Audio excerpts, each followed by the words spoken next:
À quelques mois du coup d'envoi de la Coupe du Monde 2026, organisée conjointement par les États-Unis, le Canada et le Mexique, le football mondial s'apprête à vivre bien plus qu'une simple fête planétaire.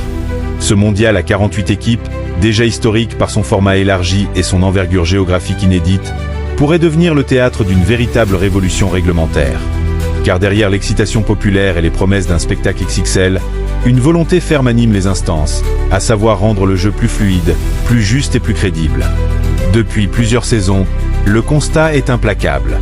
Le temps effectif de jeu diminue, les ruses dilatoires se multiplient, et l'agacement des supporters grandit face à des séquences hachées par des simulations, des contestations incessantes et des remplacements interminables. La Coupe du Monde 2026 pourrait ainsi devenir le laboratoire grandeur nature d'un football modernisé, décidé à frapper fort contre les dérives qui ternissent son image. Il faut dire que les polémiques arbitrales n'ont jamais été aussi fréquentes. Chaque week-end, dans les grands championnats européens comme ailleurs, les débats enflammés sur les mains, les hors-jeux millimétriques, ou les cartons distribués à tort alimentent plateaux télé et réseaux sociaux. L'introduction de la VAR n'a pas éteint la controverse, mais elle l'a toutefois déplacée. Si la technologie permet aujourd'hui de tracer des lignes au centimètre près, elle n'a pas résolu le débat philosophique sur ce qu'est réellement un avantage ou une position illicite. Consciente de cette tension permanente, l'International Football Association Board, IFAB, gardienne des lois du jeu, tient ce week-end sa 140e assemblée générale à Ansol, au pays de Galles. L'objectif est d'adopter une ligne dure contre les comportements antisportifs, en particulier ceux liés aux pertes de temps. Un consensus semble enfin émerger sur ce point précis, bien plus que sur l'interprétation des mains ou l'évolution du hors-jeu. Et les décisions prises entreront en vigueur dès le 1er juin, soit à temps pour bouleverser la physionomie du mondial nord-américain. Plusieurs règles bientôt adoptées. La première mesure phare concerne le chronomètre, nouvel arbitre invisible des matchs. Fort du succès de la règle imposant 8 secondes au gardien pour dégager le ballon après l'avoir capté. Une règle venue remplacer une ancienne limite de 6 secondes devenue purement théorique. L'IFAB s'apprête à élargir ce principe. Désormais, les dégagements au pied et les remises en jeu devront, eux aussi, être effectués dans un délai strict de 8 secondes, 3 secondes initiales, puis un décompte visible de 5 secondes effectué par l'arbitre.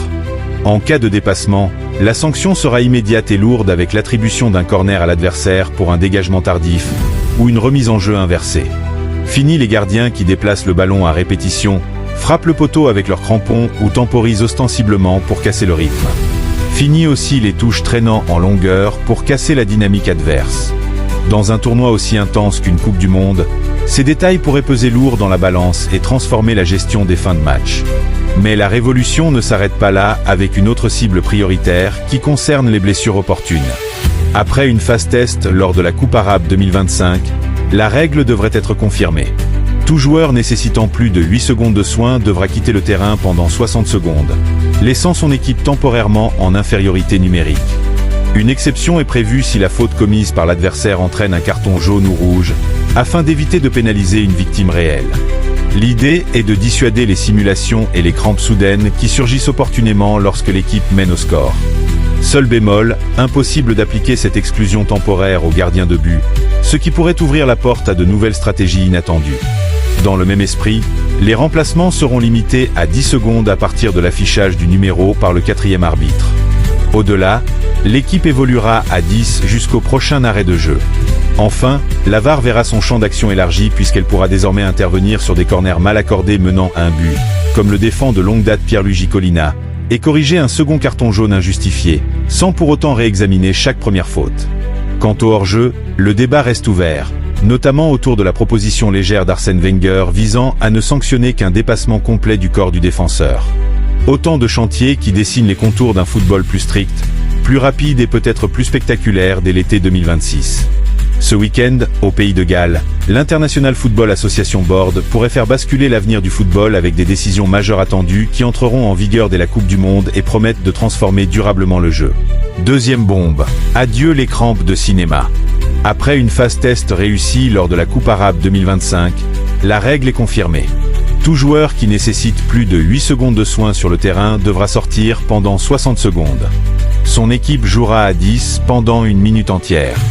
Seule exception, si l'adversaire a commis une faute sanctionnée d'un jaune ou d'un rouge, le joueur blessé peut rester.